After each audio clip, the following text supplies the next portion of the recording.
O CEPUOP apresenta Ufologia de Quintal.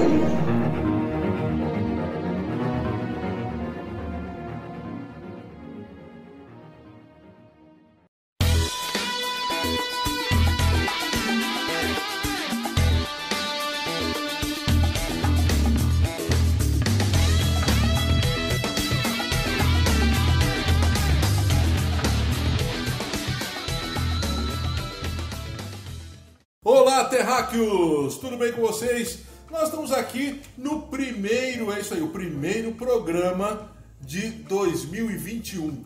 Cara, será que esse ano vai ser um ano bom? Meu Deus do céu. Medo!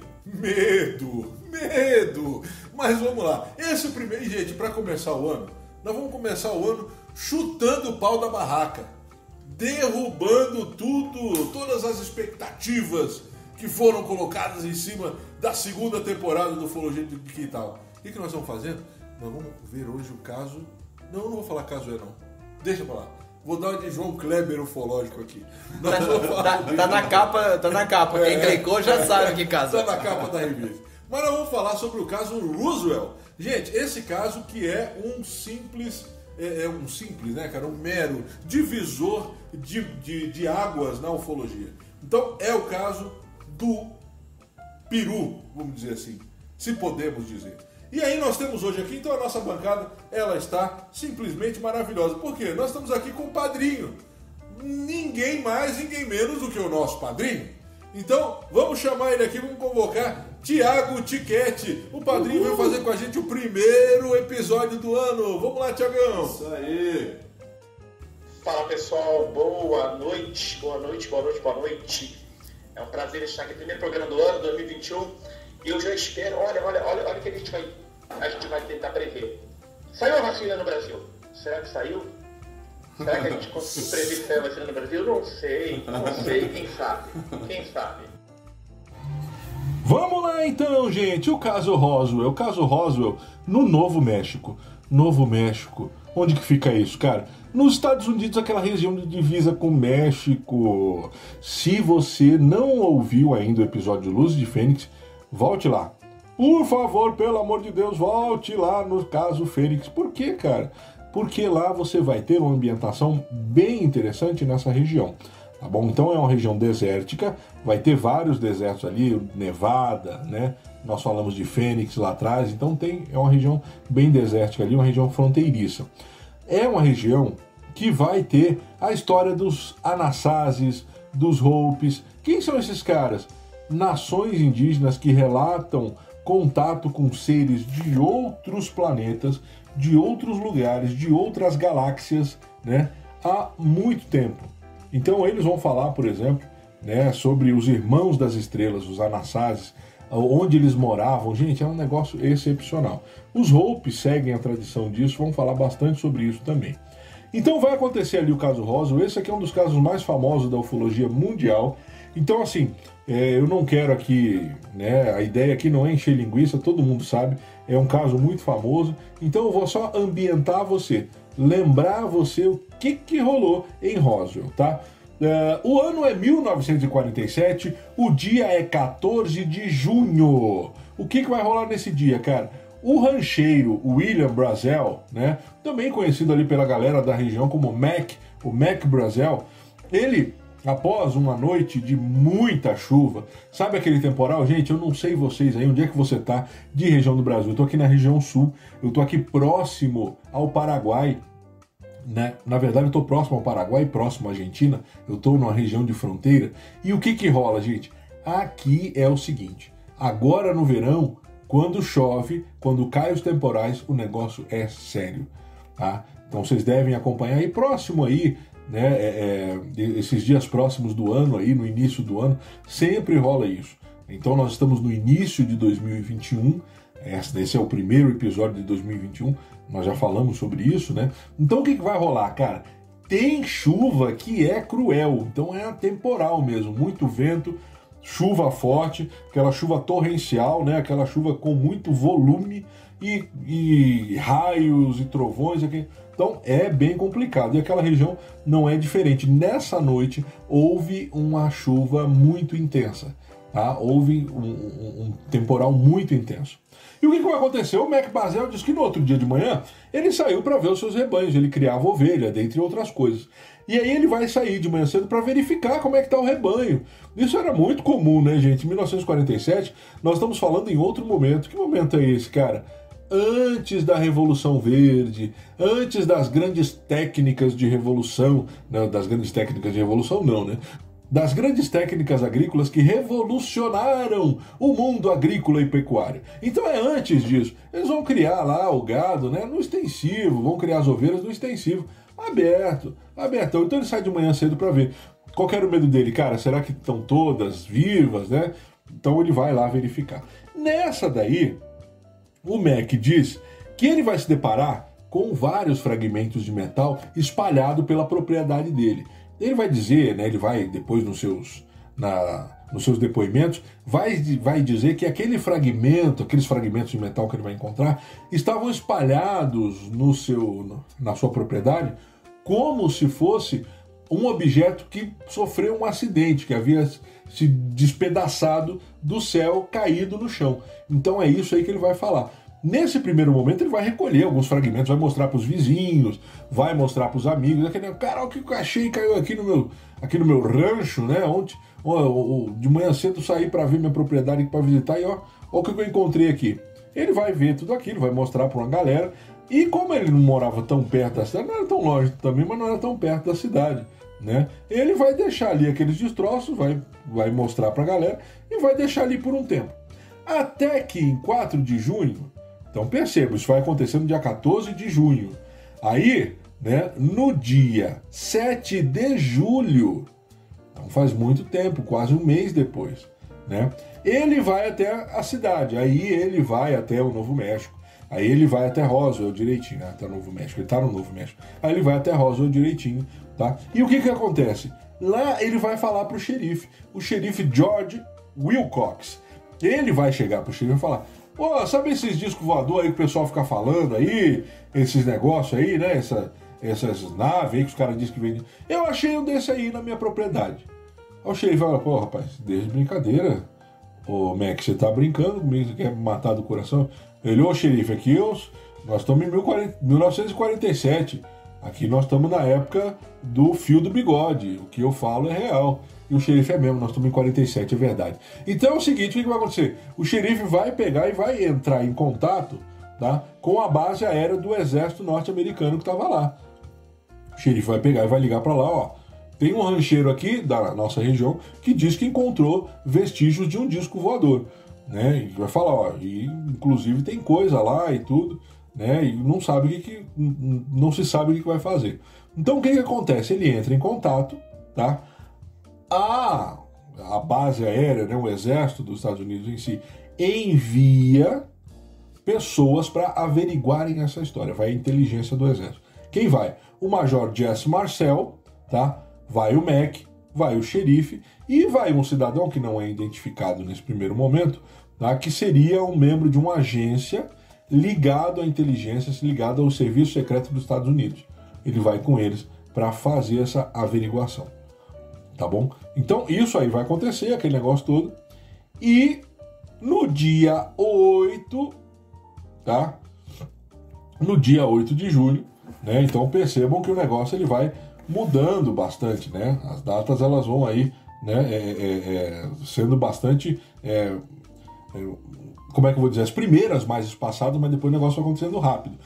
Dia 14 de junho ele vê o objeto, dia 7 de julho ele entra em contato, né, com o xerife, e no dia 8, após irem lá verificar, no dia 8 de julho, o exército solta um comunicado. Então percebam que o negócio é meio rápido, né? Acontece, a galera já solta o comunicado, parece que não dá, né, tempo de pensarem muito bem no que estão fazendo.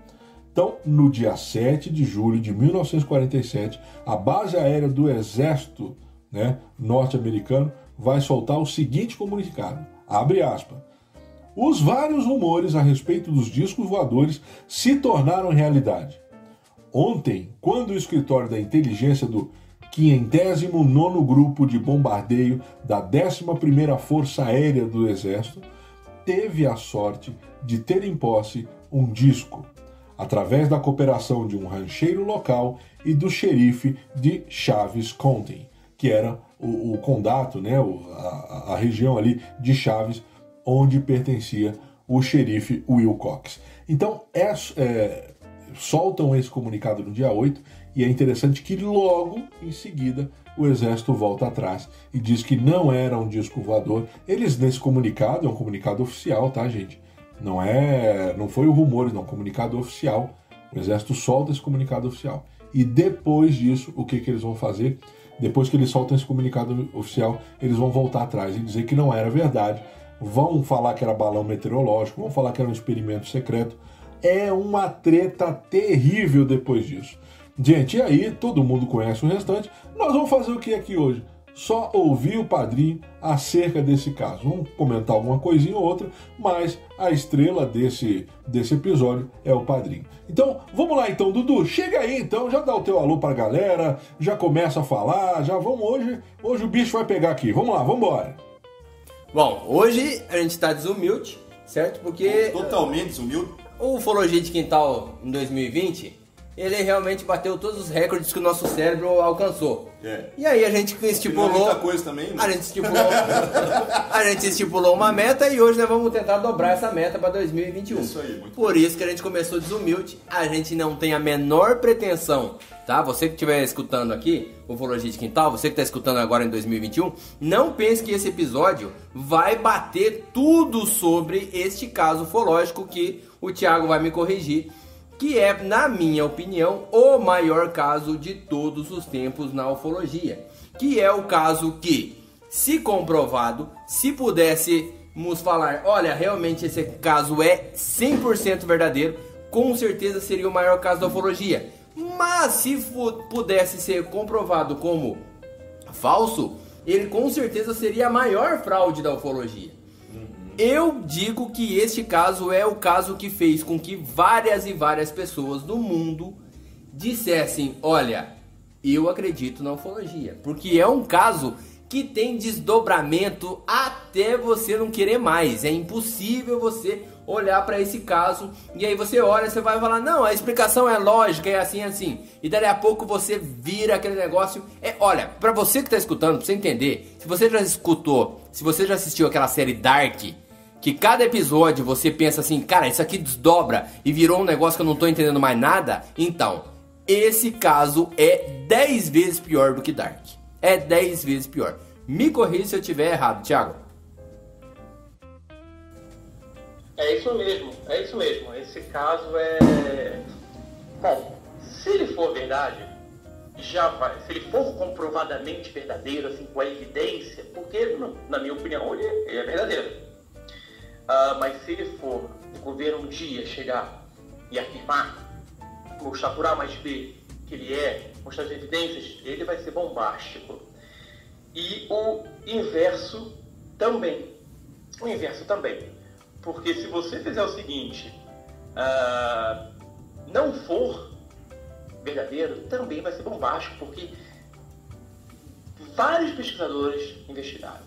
Foram levantados centenas de testemunhas do caso.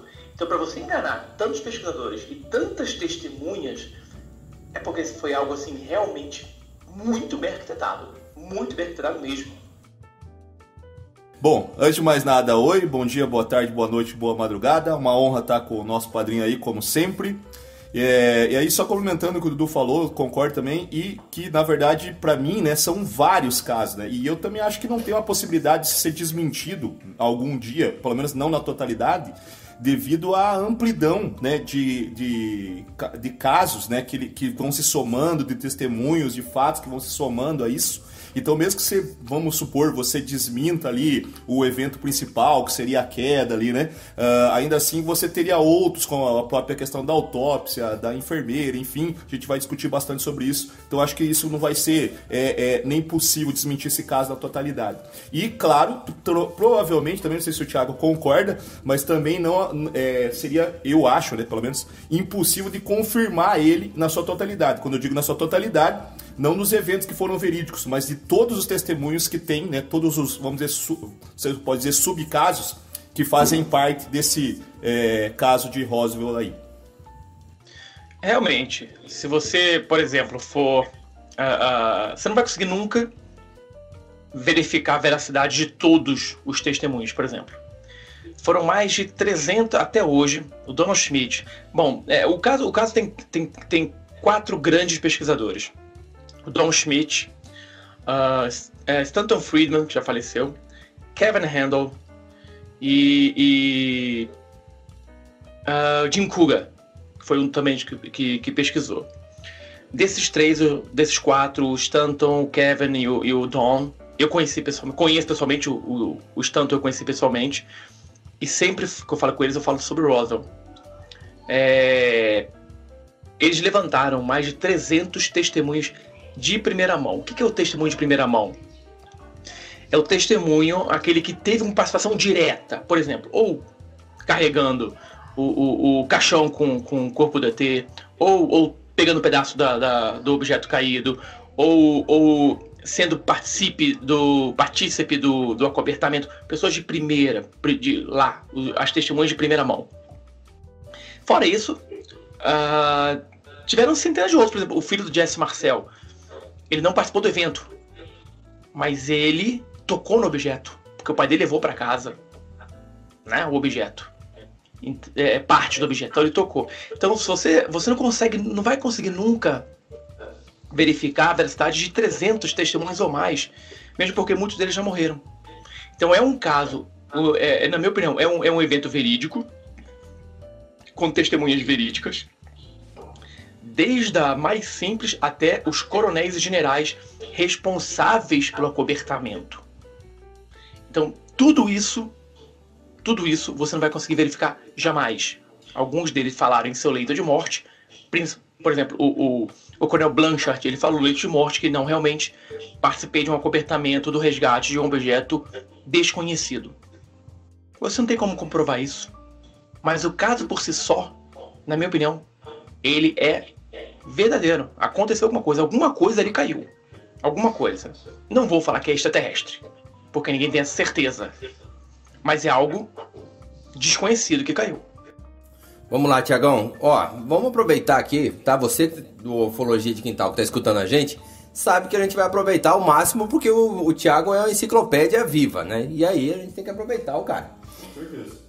Dentre esses relatos que você falou ali, Thiago, um dos que me chamou muito a atenção, que eu tava dando uma olhada, é do próprio Jesse Marcel, que ele conta como é que ele foi lá, eles saíram, eu nem tinha noção que a base de Roosevelt, para até onde supostamente caiu esse OVNI, ela dava quase um dia de viagem, né? E eles falam que eles saíram por volta de umas 3 horas da tarde e chegaram lá de manhã no outro dia. Daí ele vai contando e tal, que ele viu aquilo e tudo destroçado, e eles foram tentando colocar aquilo na caminhonete para tentar devolver, mas ele... uma coisa que chama muita atenção no depoimento dele é que ele fala que é um metal extremamente leve, né? Depois ele falou isso, lógico. Na época, ele deixou claro assim, falou, não, isso aqui é um balão e deixa quieto, isso aqui. Depois ele veio à tona, mais tarde, quando ele já estava ali aposentado do exército e tudo mais, e ele fala, não, era um metal extremamente leve, você dobrava ele e ele abria, ele ficava liso de novo e tudo mais. Dentre esses relatos do Jesse Marcel, o que mais te chama a atenção, Thiago? O que você fala assim, cara, isso aqui é impossível. Por que esse cara estaria mentindo? Tá? Eu tento buscar dentro dos relatos, eu posso estar até protelando aqui, mas eu tento buscar dentro desses relatos saber o porquê que o cara estaria mentindo. E eu não consigo descobrir esse tipo de situação. Ele não tá mentindo. Ele não tem razão para mentir. O Jesse Marcel, ele era o chefe da inteligência da base de Roswell, do 509 Batalhão, 509º Batalhão, 509 Esquadrilha de Bombardeios dos Estados Unidos. Naquela época, o estado do Novo México era onde eram testadas as bombas atômicas. Foi daquele esquadrão que saíram os aviões que levaram as 2 bombas de Hiroshima e Nagasaki. Então, para alguém ser o chefe da inteligência de uma base importante, que era a base mais importante que tinha nos Estados Unidos militar, tinha que ser um cara muito bom. Não ia colocar qualquer orelha seca lá. Ele, quando foi chamado pelo xerife Wilcox, porque o Mark Brazel, Mark Brazel é o fazendeiro que encontrou os destroços na propriedade. Ele levou uma parte desses destroços lá pro xerife Wilcox, falou que aquele era de um disco voador. Ele usou a palavra disco voador, mas não sabia o que era. E o xerife Wilcox viu aquilo e ligou para a base e foi cair no Jesse Marcel. Ele pegou junto com John Cavett, que era o chefe da imprensa, né, de comunicação da base. Eles foram até o local. Levou realmente um dia, porque era longe. O estado do Novo México é grande. Então e naquela época não tinha os carros velozes que tem hoje, não tinha as pistas que tem hoje, as rodovias. Eles levaram um dia para chegar lá, chegaram à noitinha, chegaram à tardezinha, pegaram alguns objetos e na hora de voltar, não voltaram. Eles dormiram no rancho do Mac Brazel com aqueles objetos. E quando ele voltou para casa, antes de levar para a base, ele já chegou à noite em casa, ele espalhou esses objetos, destroços desse objeto, no chão da cozinha da casa dele. Foi aí que o filho, o Jesse Marcel Jr., a quem eu conheci também em 97 aqui em Brasília, no evento, no Fórum Mundial, e a esposa do Jesse Marcel, a mãe do Jesse Marcel Jr., viram aqueles destroços.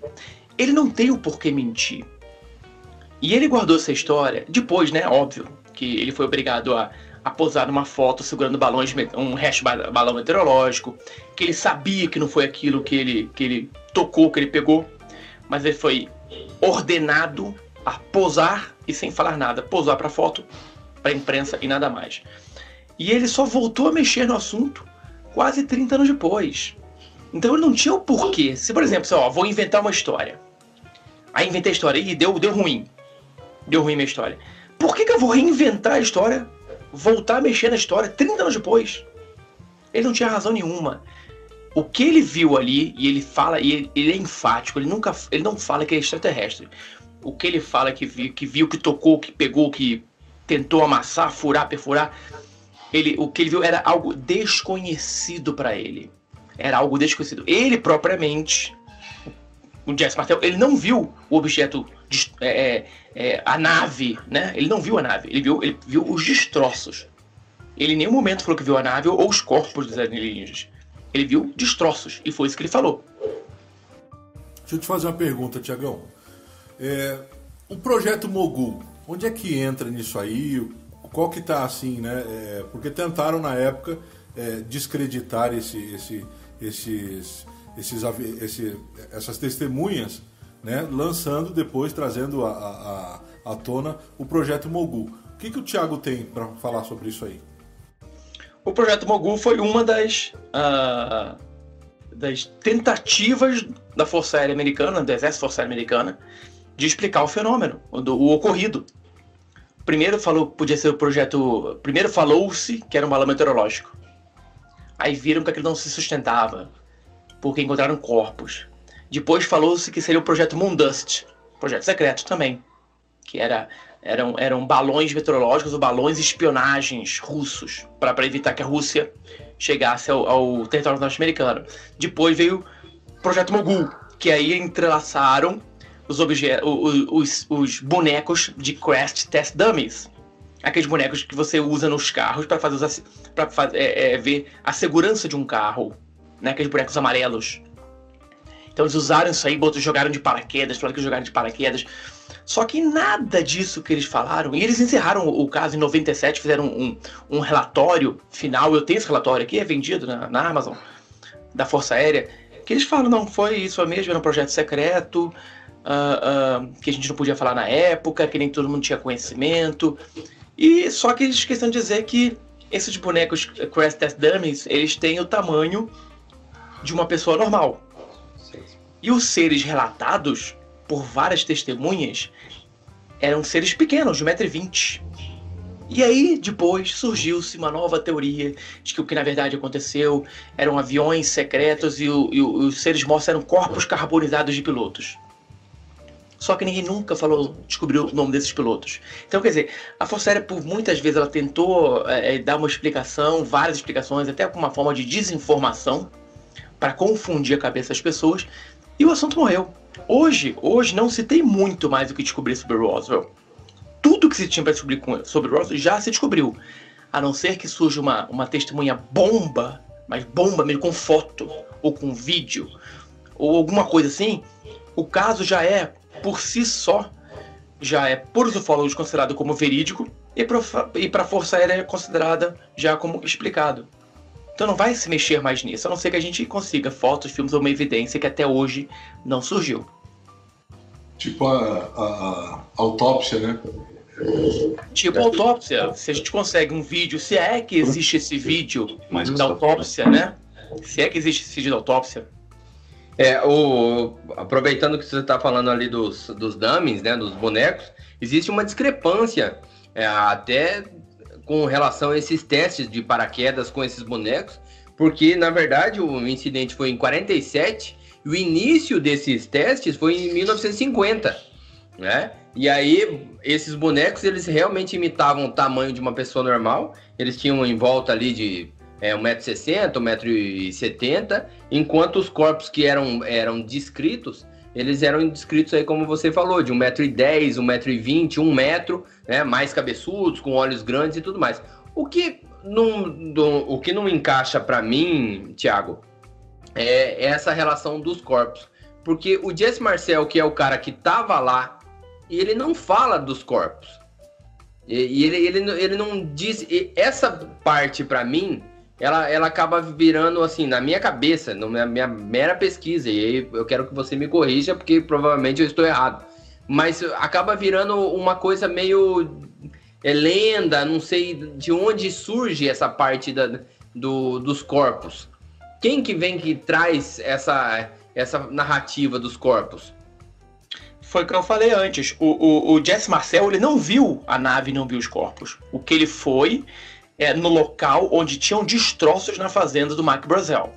O que se tem hoje, o que se entende hoje é que foram 2 locais de impacto, não de queda, de impacto. O primeiro foi na fazenda do Jesse Marcel, do Mac Brazel, que o objeto quicou ali, deu a primeira pancada, continuou voando até cair alguns quilômetros depois, incrustado num desfiladeiro. O Jesse Marcel nunca viu isso. Ele nunca viu os seres e nunca viu o objeto em si. O objeto quase que todo, porque o objeto realmente ele não ficou totalmente destruído. Teve a destruição, mas ele ficou muito... ele estava quase praticamente inteiro. O relato dos corpos surgiu com a investigação feita pelo Don Schmitt, pelo Stanton Friedman, pelo Kevin Handel. Essa investigação ela surgiu com o Papa Defuntos, né? Glenn Dennis. Por quê? Ele era o dono da funerária ele trabalhava na funerária de Roswell. E aí um dia os militares da base ligaram para ele perguntando se ele tinha caixões do tamanho para acomodar crianças, pequenos corpos. E como se fazia para manter esses corpos frescos, vamos assim dizer. E ele falou, não, eu tenho caixões pequenos, não sei o quê. E fala, então se traga aqui para o hospital da cidade, traga aqui os 5 ou 6 caixões que a gente vai precisar. E ele chegou lá com esses caixões. Tava uma movimentação enorme no local, de militares, coisa nunca vista antes. Muitos militares disseram para ele que não, que foi um acidente, e alguns militares morreram, foi a história contada para ele. Só que aí uma enfermeira, que agora não me lembro o nome dela, mas que era amiga dele, ela viu ele lá no momento, e ela olhou para ele e falou, o que você está fazendo aqui? Sai daqui agora, desaparece daqui. E ele saiu. Um tempo depois ela encontrou com ele num café, numa lanchonete, E ela falou, olha, o que eu vi foram pequenos corpos, e descreveu pela primeira vez, alguém fez a descrição desses seres, que eram seres pequenos, com 4 dedos compridos, entre os dedos membranas, com olhos amendoados, não greys, não eram greys, eles não eram greys, tá? Eles tinham uma aparência humana, só que desproporcionais, como crianças, mas cabeça desproporcional ao corpo. Quando vivos, isso também é relato. Quando um deles foi capturado vivo, ainda com vida, ele tinha tonalidade de cor rosa, como a nossa. Mas quando morria, ficava cinza, perdia a cor.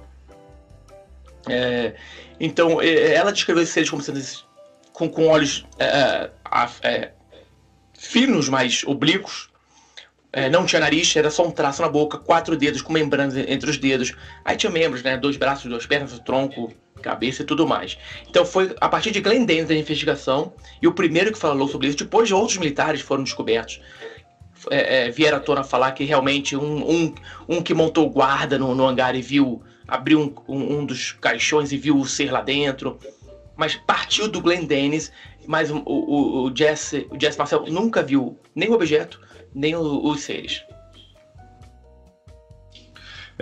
Então, Thiago, essa questão também da enfermeira, salvo o contrário, se eu não estou enganado, ela nunca foi encontrada, né? A gente tem o relato dela através do... Esqueci o nome do investigador lá, o Sam Hayek, né? Então, Stanton Friedman. Isso, esse mesmo, Stanton Friedman. A gente tem o relato através dela, seria isso? Isso, porque ela morreu no acidente aéreo. Isso. Ela morreu no acidente aéreo. Então, realmente não chegou a ser entrevistada pelos investigadores na época. Ela morreu pouco depois. Mas ela entregou, ela chega a entregar esse desenho que ela faz pro Friedman, né? E segundo ele conversou com ela pessoalmente, né? O Friedman, não sei se conversou com ela pessoalmente. Eu sei que ela fez um desenho e entregou para o Glenn Dennis. Para o Glenn Dennis. Ela fez um desenho pro Glenn Dennis, e o Glenn Dennis replicou o desenho pro Stanton Friedman. Eu acho que o Stanton Friedman, e eu não tenho certeza, tá? Não sei se o Stanton Friedman chegou a conversar com ela. Eu sei que ela morreu pouco tempo depois. Tá, e aí 2 casos assim que a gente pega e analisa algumas coisas na internet, né, e alguma coisa escrita também, e algumas coisas para mim fiquei na dúvida, né? O primeiro ponto é o seguinte, que eles falam então que o caso ele simplesmente morreu na década de 40, né? Então aconteceu isso, etc. Ele morre e ele vai aparecer depois no final da década de 70, né? E aí aparentemente ele ficou num literal vácuo. Porém, quando ele reaparece, né, aí que vem essa gama de vários relatos da autópsia dos corpos, de outras quedas e enfim, né, começa a aparecer. Mas assim, eu não consigo acreditar que ficou realmente esse buraco negro. Eu montando na minha cabeça, não sei se é fato, mas que esses relatos eles foram sim dados ao longo do tempo, ao longo desses 30 anos, mas que na verdade eles só vieram à tona depois que o caso começou a levantar, ou seja, eles tiveram uma fama maior. Foi isso que aconteceu ou não? Realmente teve um buraco negro ali de 30 anos onde não foi falado nada sobre esse caso. E a segunda pergunta que eu queria, que também fiquei na dúvida, é que muitas pessoas falam que o oficial que estava responsável pelo caso, ele deu com a língua nos dentes. Né? Então, assim, ele foi lá e mandou para a imprensa que eles tinham capturado uma nave, etc, etc. E pelo que eu tenho entendimento, não foi dado com a língua nos dentes. Ele deu uma ordem, né, para o subalterno ali levar esse relato para os órgãos de imprensa na época, isso na década de 40. Isso corrobora ou não? Bem, né, vou começar pela segunda resposta. O que realmente ocorreu foi uma ordem do Coronel Blanchard, para que fosse divulgado que os Estados Unidos haviam capturado um disco voador, até mesmo porque estava em período da Guerra Fria, pós-guerra, Segunda Guerra Mundial, e aí você capturar um disco voador, você teria uma tecnologia que meteria medo em qualquer adversário. Então essa ordem foi dada. Criou-se um pandemônio enorme com isso. Jornais e jornalistas do mundo inteiro começaram a ligar pro xerife, ligaram pra base aérea, ligaram pro jornal de Roswell, Daily Roswell, para saber mais o que estava acontecendo. Muitos foram até Roswell também para descobrir o que estava acontecendo. E aí o governo viu a besteira que tinha feito, o exército viu a besteira que tinha feito, e logo depois fez uma correção para falar que o que foi visto não foi o que foi capturado não foi um disco voador, mas sim um balão meteorológico. E houve-se, aí agora a sua primeira pergunta, houve-se esse gap de 30 anos, não sei e não posso afirmar se ninguém falou nada durante esse período, mas ficou realmente esse vácuo de 30 anos. Por quê? Porque a Força Aérea deu essa desculpa de que era um balão meteorológico. A imprensa engoliu essa desculpa, querendo ou não, por vontade ou por medo, ela engoliu essa resposta. As testemunhas foram coagidas, foram ameaçadas de morte, as maiores testemunhas, e muitas das testemunhas eram militares. Então eles tinham um juramento que não poderiam falar nada. E o caso só foi redescoberto. Aí passou-se 30 anos praticamente, sem ninguém falar muita coisa. Até mesmo porque compraram a ideia de que era balão meteorológico. Só no início de 1970, quando Stanton Friedman foi ele ia fazer uma palestra no Novo México, não lembro agora se era Roswell, mas ele foi a uma rádio, e lá nessa rádio falaram, olha, tem uma história de não sei o que, de um objeto que caiu, e tem um militar aqui que participou, não sei o que, falaram para ele na rádio. Esse caso de Roswell, agora que eu lembrei, não era Jim Courant, era o Léo Springfield, que foi um dos pesquisadores. Ele levantou essa história na década de 50, 60. Ele levantou a história, mas não tinha muitas provas, ele não investigou, ele levantou a história. E quando o Stanton Friedman soube dessa pessoa, botaram ele em contato, que a pessoa era o Jesse Marcel. Botaram o Stanton Friedman em contato com o Jesse Marcel, e o Jesse Marcel já estava aposentado, já estava na reserva do exército, falou tudo, abriu a boca. Aí realmente ele contou tudo o que tinha acontecido, porque já... E aí a história voltou à tona e começou a ser reinvestigada. Aí começaram a surgir novas testemunhas, começaram a investigadores procurar. Hoje tem isso, a gente tem mais de 300 testemunhas de um caso assim, que algo ocorreu, gente, algo ocorreu, a gente não tem como negar isso. Eu fico imaginando o alto comando do exército americano, quando chegou lá os jornais lá, capturamos um OVNI. Eu imagino o camarada na década de 40 abrindo o jornal e falando, quem foi o filho da... que mandou um negócio desse. No outro dia já corre, não, mas brincadeira, é zoeirinha e tal. É só um balãozinho, é coisa pouca, é um balãozinho que não pega nada. Eu imagino a cara do camarada lá pegando esse negócio, porque, cara, era, mesmo se, assim, e aí considerando que fosse também o Projeto Mogul, realmente que fosse uma coisa, era um mundo completamente diferente do que a gente possa imaginar hoje, porque logo pós-guerra, no iniciozinho da Guerra Fria, já começa aquela tensão, já começa aquele negócio. Então qualquer projeto militar secreto era para ser secreto, extremamente secreto. Então qualquer coisa que desse errado, e lembrando que nessa época, isso é uma coisa que é sempre importante lembrar, que nessa época já existia muitos e muitos relatos de discos voadores. Muitos relatos.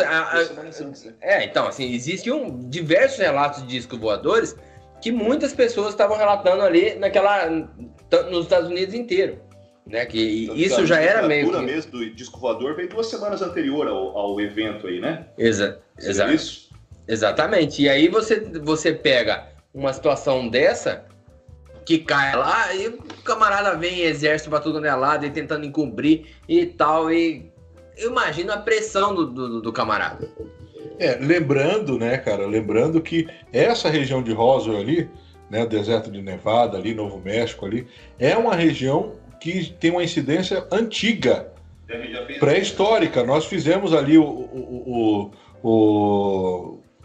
aquele episódio lá sobre o OVNI. A Luz de Fênix. Isso, a Luz de Fênix. É uma região ali desértica, cara, que dos Anasazi, da época dos Anasazi, lá você já tem relatos de contatos, né, com seres aí de outra ordem. Mas, Tiagão, eu queria emendar aqui e fazer uma pergunta para ti, né? Na verdade, não é nem uma pergunta, na verdade é pedir para você trazer luz aqui a um assunto.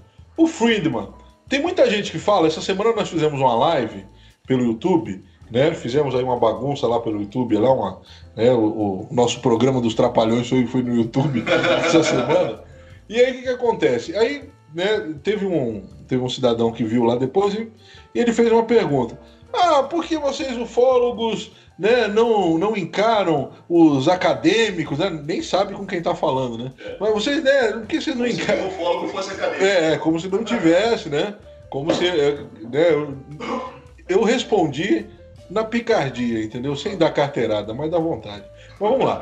Aí o que acontece? Ele veio lá e chegou, por que vocês ufólogos se escondem no YouTube, né? Por que não tentam, por que não chegam na frente dos acadêmicos para explicar o fenômeno? Tiagão, você que é um dos maiores especialistas do caso Roswell no Brasil, quem era o Stanton Friedman? Só um recortezinho, né, para esse cidadão que entrou ali e para outras pessoas que ouvem, né, com a ideia de simplesmente fazer chacota sobre o assunto, né? O Stanton Friedman não era um Zé, ele não era um qualquer, né? Então aqui vamos falar um pouquinho sobre ele. Stanton Friedman, ele era alguém sem uma colação, né? Sem um diploma? Olha, o Stanton Friedman era simplesmente um físico que ele se formou na Universidade de Chicago, uma das melhores universidades do mundo. Trabalhou como físico nuclear em empresas como General Electric, General Motors, Westinghouse, TRW System, Aerojet General Nucleonics e McDonnell Douglas. Só isso. O cara era simplesmente um físico que entendia de tudo. Além de ser um excelente pesquisador, ufólogo, ele tinha uma mente corretamente cética, porque ele não acreditava em qualquer coisa. E mais, ele era um cara que ia atrás. Ele ia atrás. Ele não ficava simplesmente sentado na frente do computador, como algumas pessoas aí falam que questionam quem são os ufólogos que só ficam em frente ao computador. Não, o Stanton Friedman, ele ia atrás. Ele foi bacharel em ciências em 1955 e tinha mestrado em física nuclear em 1956. Então ele não era qualquer um, não. E a maioria, e os grandes casos do mundo passaram pela mão dele. Chupa antes. Agora você imagina se eu tenho um currículo Lattes desse. Cara, meu amigo, a situação ia estar bem melhor do meu lado, hein? E só um parênteses. O Dudu aqui, ó, o Dudu que tem o mestrado pelo Instituto Universal, já não pisa nem no chão. Imagina se... Ele já tá cuspindo na gente. E era um cara altamente humilde. Muito humilde. Muito humilde. Aprenda, Dudu. O próprio Jesse Marcel, né? Se a gente pensar que naquela época existia realmente, assim, ele era da inteligência americana, no momento pós-guerra, e aí, num dos depoimentos que ele fala, até aquele mesmo que eu citei pra você, Thiago, e ele fala, esse metal aqui, cara, eu nunca vi e tudo mais. Eu vi um documentário um dia que os camaradas falaram assim, não, era um balão. E daí, cara, era um comentário que os caras tentaram, assim, distorcer o negócio completamente. Que daí falaram, não, era um projeto aqui, o balão, ele era feito com fita adesiva. E daí os caras, por falta de fita, porque o exército, coitado, nossa, não tem fita. Depois da Segunda Guerra. Depois da guerra. Não tinha verbo. Tudo bem, não tinha verba, mas vai Que pegar... não tem verbo é brasileiro. Aí pegaram a fita adesiva, aí colocaram, daí tinha uns pedacinhos de pau lá, e daí essa fita adesiva ela pegou e ficou, daí ficou uns desenhozinhos e virou os hieróglifos e não sei o que e tal. Falei, cara, pelo amor de Deus. Aí você pega um cara que é da inteligência americana, cara da inteligência, não é eu, entendeu? Não é um Zé qualquer ali que o cara fala, esse aqui não sabe diferenciar o negócio. O cara admite, ele fala, cara, eu nunca vi esse metal, eu nunca vi. Então, assim, pode ser um projeto secreto? Pode. Mas puta merda, né? Querer dizer que é papel alumínio grudado com fita adesiva de colégio? Não, aí você quer brincar, cara. Gente, de colégio, mano. Aí é demais. Olha, como você falou, podia ser realmente um projeto secreto. Mas onde é que está hoje esse material desse projeto secreto? Que era um material que não podia ser perfurado, porque tentaram perfurar ele com broca, com máquina de furadeira, nem se fala, mas com broca. Tentaram queimar. Você amassava, ele voltava ao formato original. Você riscava, ele não riscava. Era mais leve do que um papel. Cadê esse projeto que até hoje, 60, 70 anos depois, não tá em nossas mãos? Não tá em nenhum avião comercial. Porque imagina, se você tivesse um metal desse, leve, para você voar com um avião, botar isso para um avião, você gastaria 1/10 do combustível que você gasta hoje. Para você levar homem para a Lua, não precisaria de 300 mil litros de combustível para só sair da atmosfera. Era uma coisa muito leve. Então, é questionável. Agora, em 2008, tem um depoimento de um tal de Sargento Ennis, posso estar pronunciando errado, que ele fala que lá, quando chegou os destroços lá no depósito, lá no hangar, ele fala que era uma nave espacial, né? Isso ele falou em 2008, e depois de todos esses anos, ele ainda não sabe o que era, ele só sabe que ele queria, com certeza, saber como que aquele negócio voava, porque não tinha motor. Então ele dá essa declaração, e essa declaração não é única, ela não é só de uma pessoa. E aí é que o caso, por isso que você que está ouvindo Ufologia de Quintal hoje, que está pensando, cara, esse caso ele não é grande, esse caso é gigantesco. Não tem como a gente não ficar pasmo, porque assim, é muito desdobramento. E é muita gente que poderia vir a público que estava envolvido na época e falar, cara, isso é uma bobagem, isso aí não é nada. E é muita gente que não fez isso. Não fez isso. O cara literalmente falou, não, eu vi um negócio que era muito estranho. Não, eu vi um negócio... E assim, são pessoas que têm conhecimento, que tinham um estudo, ou que eram do meio do exército, e alguns deles até, inclusive, lutaram a Segunda Guerra Mundial. Venceram o eixo do mal, né? Exatamente. Você, por exemplo, para um cara vir a público para falar um negócio desse, manchar uma carreira militar, porque isso mancha uma carreira militar, tá? Manchar uma carreira militar, depois de 300 anos do ocorrido, para ele querer enriquecer ou aparecer durante 15 minutos no holofote, ele tem que ser um doido. Porque ele vai aparecer durante 15 minutos nos holofotes, vai virar celebridade de congressos ufológicos por 15 minutos, mas depois vai ser massacrado dentro do círculo militar. Ele não precisa os disso. filhos, né? Os filhos, a família também vai sofrer, né? Então é um preço muito alto. Exatamente. Então quem vem a público falar um negócio desse, você no mínimo tem que considerar alguma coisa, tem que investigar a fundo para ver se o cara tinha. E o interessante é que a grande maioria das testemunhas, eles falam de extraterrestres por causa da cultura popular. Mas a grande maioria fala era um objeto desconhecido. Eram seres desconhecidos. Porque a gente cai naquela afirmação que muita gente fala, vocês ufólogos acham que tudo é extraterrestre. Fala, olha, extraterrestre basta ser fora do planeta Terra. Já é extraterrestre. Mas a origem desses seres, do que é que seja que nos visitam, é uma incógnita.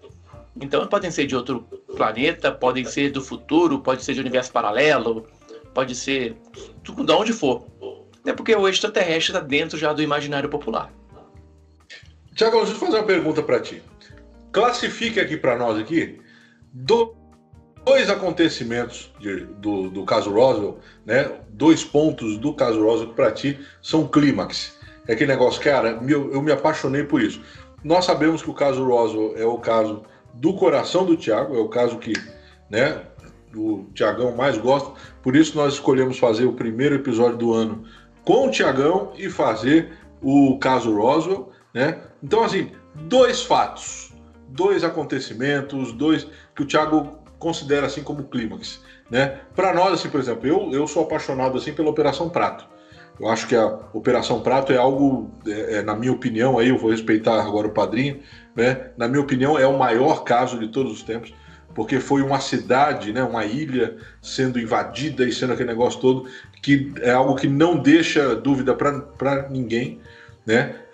E assim, eu tenho ali os meus ápices, né, os clímax da Operação Prato. Pro Thiagão, caso Roswell, quais são os clímax, assim, que não? Esse momento aqui para mim foi agora. Vamos lá, Thiagão.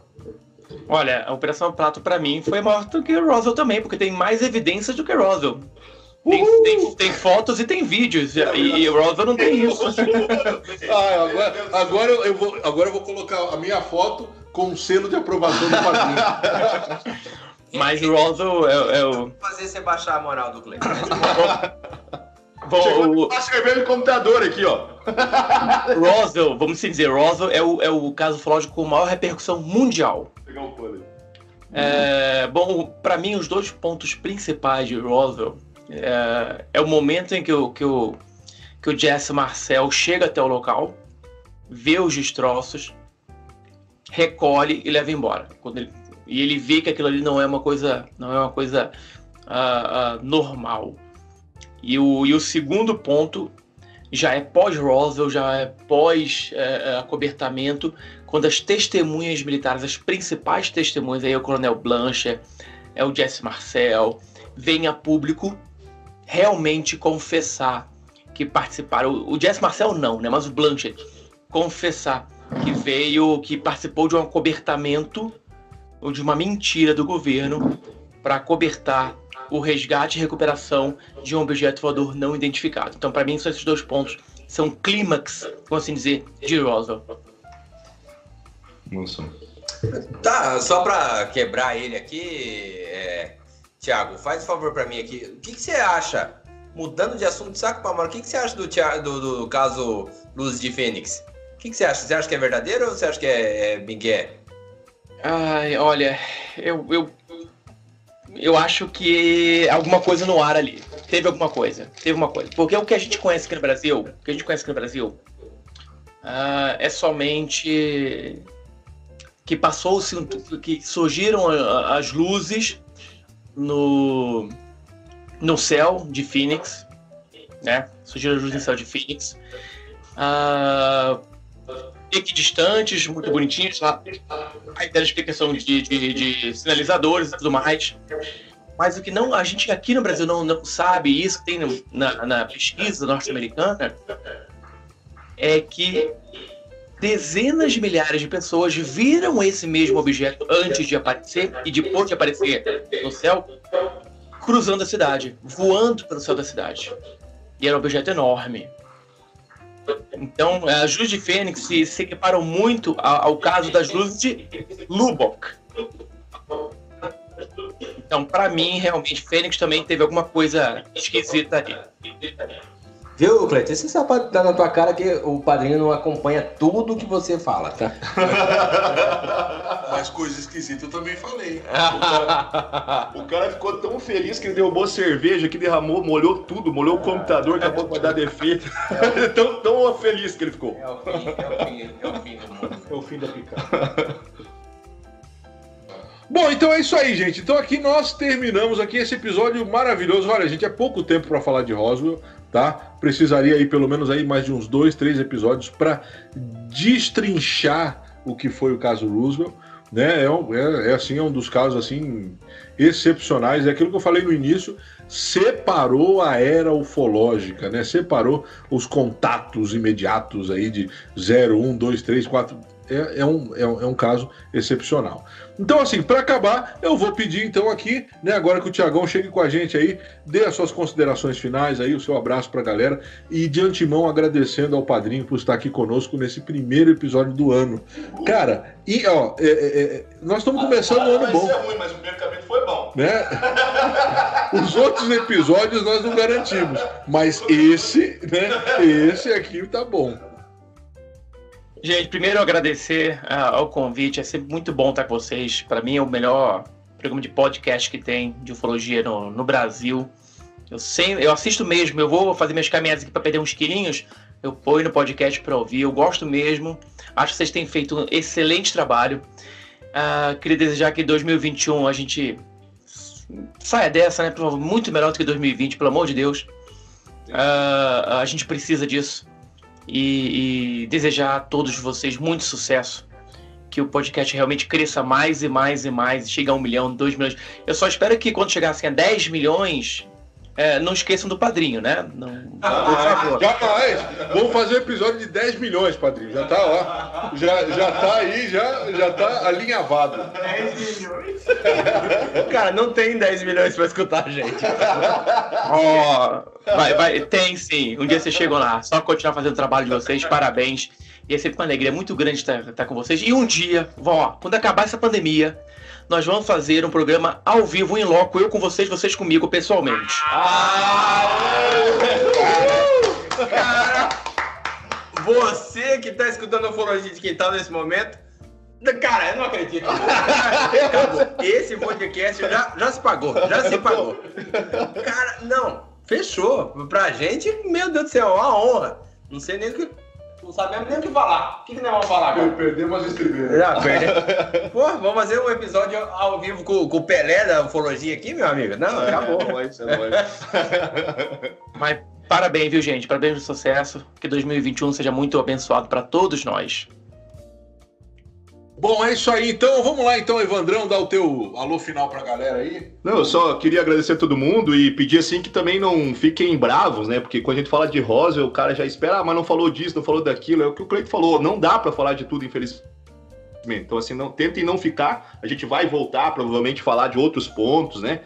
Então, tentem não ficar decepcionados, mas a gente avisou no começo. É um caso enorme, não dá pra falar de tudo. Então, assim, agradecer a todo mundo que, por acaso, esteja ouvindo. Tá bom? E mantenha a mente aberta. Obrigadão a todos.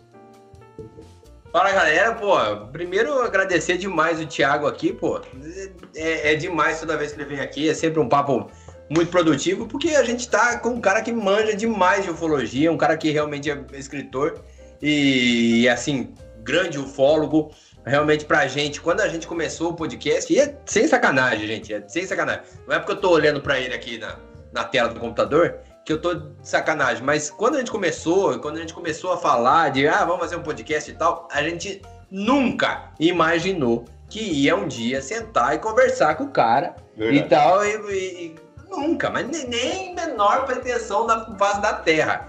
E aí, quando a gente tá aqui, cara, isso aqui paga o podcast. É isso aqui que paga o podcast. Então, você que tá escutando a gente, você que é um dos malucos que tá escutando Ufologia de Quintal, maluco com todo carinho e tudo mais, tá? A gente só pode agradecer. Dizer que realmente, é lógico, a gente vai fazer outros episódios do caso Roosevelt.